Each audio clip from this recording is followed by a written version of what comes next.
So although you may be the Secretary of State, the acting head of USAID, the National Security Advisor, the archivist of America, the empire you have stumbled upon is not one of influence, sir. It is a kingdom of ash. So I ask, was it worth it? This is not a hearing. This is a public indictment. Greg Meeks did not look at Marco Rubio and ask for explanations. He read the charges. Because this is the contradiction America was not supposed to see. Senator Rubio warned about executive overreach. Secretary Rubio is accused of enabling it. Senator Rubio defended foreign aid, democracy, alliances, and moral clarity. Secretary Rubio is sitting there defending the wreckage. USAID gutted. Congress ignored. Oversight stonewalled. America weakened while Trump's loyalist machine calls it strength. This is not leadership. This is surrender dressed up as policy. And when Meeks asks, was it worth it? He is not asking a question. He is demanding a confession. Now watch how the case begins. Mr. Secretary, I've known you for a while, and I respected very much Senator Rubio, even when we disagreed. Senator Rubio was a principled statesman. Secretary Rubio, however, as we've seen in the past few months, is something different entirely. As a senator, you spoke often and forcefully about the dangers of executive overreach. You warned America not to lose its moral clarity or sacrifice democratic principles for short-term gain. Senator Rubio recognized that we cannot allow the executive branch to unilaterally determine the direction of the United States foreign policy without accountability to Congress.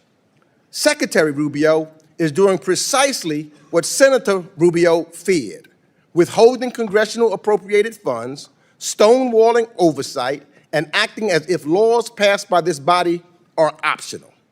Secretary Rubio has presided over the dismantling and destruction of everything Senator Rubio once defended.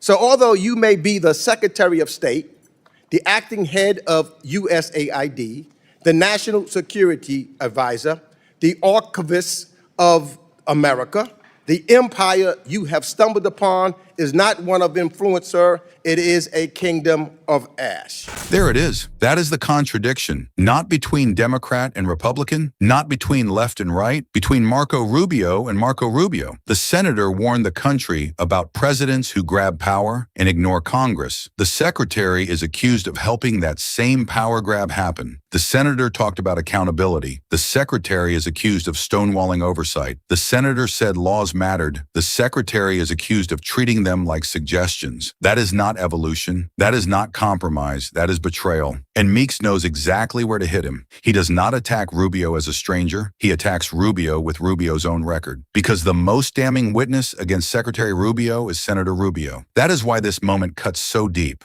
Rubio is not being accused of ignorance. He is being accused of knowing better. He knew what executive overreach looked like. He warned against it. He built a career condemning it. And then when power came close enough, he stood inside it. This is where the defense starts to collapse. Because you can survive being wrong. You can survive being partisan. But it is much harder to survive being exposed as someone who once understood the danger and then helped carry it out. Meeks is saying, you did not stumble into this. You accepted it. You defended it. You became its face. And now comes the part where this stops being about words and starts being about consequences. Food, medicine, children, China. America's standing in the world. This is where the wreckage gets a body count. So I ask, was it worth it? Was it worth it to allow the near extension of U.S. foreign assistance and USAID, which Senator Rubio said, and I quote, is a very cost-effective way not only to export our values and our example, but to advance our security and our economic interests? And lie is exactly what this administration has done again and again. Each time Elon Musk and his department of arsonists brag and mislead the American public about massively inflated savings or lie about the programs they have cut and their purpose, they're not telling you about the food that rotted on the shelves while people went hungry, or the medicine that was undistributed to children needlessly suffering, or the trust that was lost by your actions. But I believe you know better, because you've said as much, and yet here we are. In 2022, Senator Rubio warned about the urgent and growing threat posed by China and called for a fully funded State Department and USAID. Senator Rubio wrote that soft power tools and alliances were vital to our national security. And today, Secretary Rubio is here to defend an 84% cut of the foreign affairs budget. How does hollowing out our State Department and dismantling USAID help us compete with China? How does the America Alone budget project American strength? On human rights, the contrast is even starker. Senator Rubio built his political brand on the cause of freedom and dignity. You condemned autocrats in Caracas, Havana, and Beijing for silencing dissent. But Secretary Rubio, he looks the other way when strongmen commit similar abuses. Secretary Rubio even defied a Supreme Court order to facilitate the return of a wrongly detained spouse of an American citizen. And when Senator Rubio became the first Hispanic American to serve as Secretary of State, he made sure to pull the ladder up behind him. In the name of dismantling efforts to making hiring and promotion fair, as you call it, wokeness, you have unlawfully dismantled programs designed to address decades of historical exclusion. These are not political experiments.